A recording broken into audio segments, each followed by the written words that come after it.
Sesi wawancaranya, saya boleh nanya, Bapak dengan siapa namanya dan dari mana asalnya? Erwin dari Tangerang. Bapak Erwin dari Tangerang. Pak, boleh tanya nih Pak, Bapak udah berapa lama bawa truk? Hampir 8 tahun. Hampir 8 tahun. Oh gitu. Terus biasanya nih Pak, dalam satu hari itu berapa jam nyetir? Ya, biasanya start kan jam 8. Jam 8 pagi. Kalau pulang ya nggak tentu sih. Nggak tentu. Tergantung jalan juga. Tergantung jalan juga. Oh, Paling seringnya nyampe tempat sekitar jam 10 malam, jam 11. jam 10 malam, jam 11 malam gitu. Paling cepat. Paling cepat ya. Wow, berarti lumayan lama juga ya, lebih dari hampir 14 jam lah lebih ya. Lebih. Terus kalau istirahat ini Pak, biasanya kalau Bapak nyetir lama nih, minimal tuh ritmenya itu berapa jam nyetir, berapa istirahat tuh Pak? Kalau istirahat sih kalau saya tergantung pengiriman ya. Kalau misalkan pengiriman kelar semua, baru saya ngaso istirahat. Baru ngaso. Jadi lebih mengutamakan selesaikan dulu pengiriman baru istirahat. Iya, prioritaskan pekerjaan dulu lah. Oke gitu Pak. Oke, siap-siap. Pak, biasanya nih Pak, saya mau tanya lagi, biasanya pengaruh berat muatan terhadap tenaga dan mesin truk itu apa tuh Pak? Kalau muatan sih tergantung ya. Tergantung. Tergantung. Kadang kalau lagi full ya lumayan berat. Kita kadang bawa mobil juga Jalannya pelan gitu ya. Kalau muatannya semakin enteng itu berarti bawa mobil tuh semakin kencang tuh Pak. Biasanya kalau muatannya lagi banyak nih Pak, paling maksimal itu berapa kilometer per jam tuh Pak di speedometernya? Speednya paling tinggi tuh berapa kalau lagi bawa muatan penuh? Kalau penuh ya paling cepet 60 lah. Paling cepet 60. Oh, berarti memang kayaknya kalau truk itu kalau lagi ada muatan tuh memang harus lambat ya. Betul. Terus Pak, bagaimana nih Pak cara Bapak menjaga efisiensi bahan bakar saat truknya tuh muatannya penuh? Ya, paling kita dengan jalan lambat. Kalau Jalan lambat. semakin lambat kan kita ngirit tenaga tuh, nggak terlalu ngeden. Nah, kalau semakin ngeden kan dia nyedot solar banyak. Oh, nyedot solar banyak ya Pak ya. Oh, ini bahan bakar solar ya Pak ya? Solar. Oke Pak.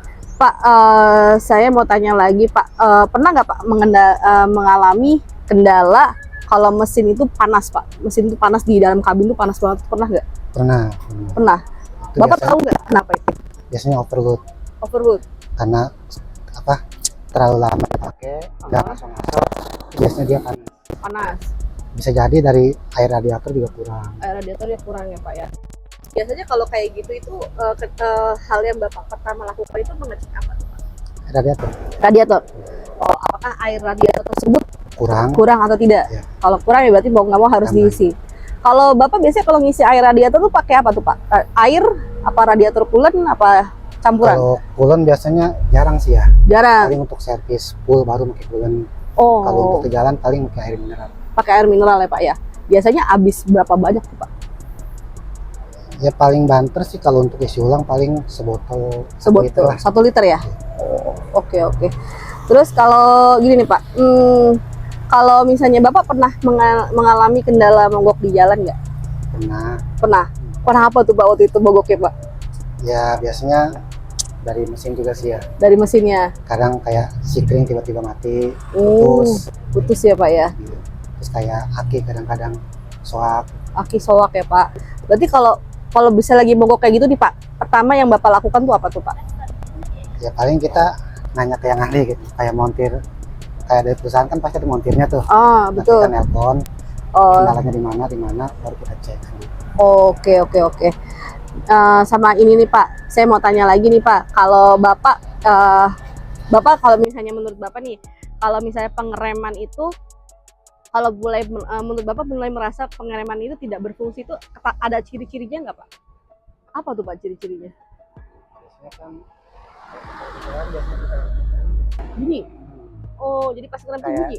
Dari kampas kayak suka mau habis kan bunyi dia ngik. Oh, itu biasanya tanda bahwa kampas mau habis Pak? Oh, gitu.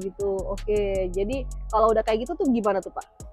Yang Bapak lakukan? Mendingan satu, mobil pelan, jangan terlalu dipaksa. Yang lebih bagusnya lagi kita cek sebelum jalan, kita cek dulu ya Pak ya. Oke kalau gitu.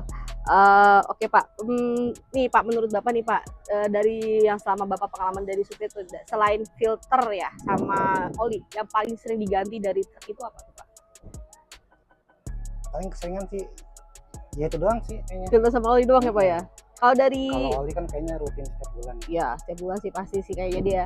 Terus kalau misalnya pengereman itu kira-kira kalau lagi ada kendala aja apa gimana tuh Pak? Biasanya kalau lagi ada kendala aja. Kalau lagi ada kendala aja.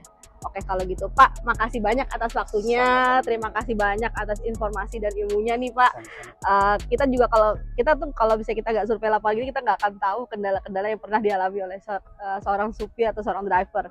Pak, ini kita ada sedikit kenang-kenangan nggak banyak Pak dari kita. Makasih banyak ya atas Sama-sama. waktunya. Saya juga makasih nih. Ya, cuman kita sih kayak lebih ke survei lapangan aja sih Pak.